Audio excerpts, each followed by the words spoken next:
নমস্কার বন্ধুরা, পশ্চিমবঙ্গে আমাদের ভোট আসছে আর নেতারা ঘরে ঘরে গিয়ে ভোট বুঝাচ্ছে না, সাধারণ মানুষকে বোকা বানাচ্ছে। আর কেমন ভাবে বোকা বানাচ্ছে সাধারণ মানুষ সেটা টেরই পায়নি। সাধারণ মানুষকে সেটা বুঝতেই দেয় নাই। আজ আমাদের দেশে সব থেকে বেশি প্রয়োজন কি? শিক্ষা। দ্বিতীয় হচ্ছে স্বাস্থ্য। আজ আমাদের দেশে সবচেয়ে যেটা মানুষের বেশি প্রয়োজন, নেতারা সেটা না করে নেতারা তার উল্টাটা করছে। আর মানুষকে সেটা বুঝতেই দেয়নি। আজ আমাদের সব থেকে কি প্রয়োজন আছে? না, আজ আমাদের সব থেকে বেশি প্রয়োজন আছে শিক্ষাটা। শিক্ষাটা কিন্তু আমাদের অনেক নিচে নেমে গেছে, যেখানে সরকারি স্কুলগুলো দেখো বন্ধ হতে চলছে।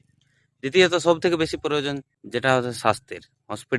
হসপিটালের অবস্থা এতটা খারাপ, যেখানে চিকিৎসা করার তো দূরের কথা, সুস্থ মানুষও অসুস্থ হয়ে যাবে, এতটাই নোংরা থাকে হসপিটাল।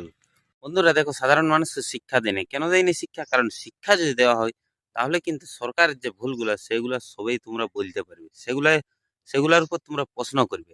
যার কারণে কিন্তু শিক্ষা থেকে দূরে রেখেছে আমাদের। আর যার কারণে আমরা মাসে 1500 টাকা লক্ষ্মীর ভান্ডার দেওয়াটাকে উন্নতি মনে করছি, মাসে 1500 টাকা বেকার ভাতা দেওয়াটাকে আমরা উন্নতি মনে করছি। যে 1500 টাকাতে আমাদের কিছুই কাজে লাগবে কি নাই, সেই 1500 টাকাটা না দিয়ে যদি আমাদের সরকারি স্কুলগুলো ঠিক করে ঠিকভাবে পড়াশোনা করা হয়, তাহলে আমাদেরকে প্রাইভেট স্কুলে আর বাচ্চাকে নিয়ে যেতে হবে না। প্রাইভেট স্কুলে সেই টাকাটা কিন্তু লাগবে না। 1500 টাকার চেয়ে অনেক টাকা কিন্তু আমরা এদিকে ক্ষতি করছি, সেটার দিকে ধ্যান নাই। আজ প্রাইভেট স্কুলগুলোয় শুধু পড়াশোনা নয়, শুধু লুট হয়, লুট বিজনেস করে। অ্যাকচুয়ালি ওরা স্কুল নাই খুলে, অ্যাকচুয়ালি ওরা বিজনেস খুলেছে। আজকে যদি সাধারণ মানুষ অসুস্থ হয়ে পড়ে তোলে, সেখানে কিন্তু একটা মোটা অঙ্কের টাকা খরচ হয়ে যায়। কেন খরচ হয়ে যায়? কেননা সরকারি হসপিটালে সুবিধা নাই। আজ সরকারি হসপিটালে যাও, যেখানে ডাক্তার পাবে নাই, যদিও একটা ডাক্তার আছে তো দেখবেন অনেক ভিড় আছে। তা সত্ত্বেও যদি কোনো রকম ডিসক্রিপশন লেখা নেই, তো হসপিটালে ওষুধ পাবে না, বাইরে থেকে কিনতে হবে। এইটাতে আর এইসবে আমরা ধ্যান দিই না। আমরা ধ্যান দিই কি না, যে আমাদের লক্ষ্মীর ভান্ডারটাই ঠিক আছে, বেকার ভাতাটাই ঠিক আছে। আর এখানে শুধু টিএমসি বলে নাই, বিজেপিও কিন্তু এইসবে অনেকেই পিছিয়েছে।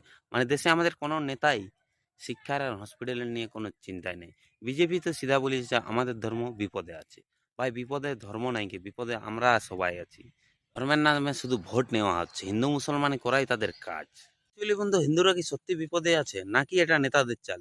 যদি আপনারা কমেন্ট করেন, অবশ্যই এটা নিয়ে আমি একটা ভিডিও তৈরি করবো। হিন্দু কি সত্যি বিপদে আছে? যদি জানতে চান।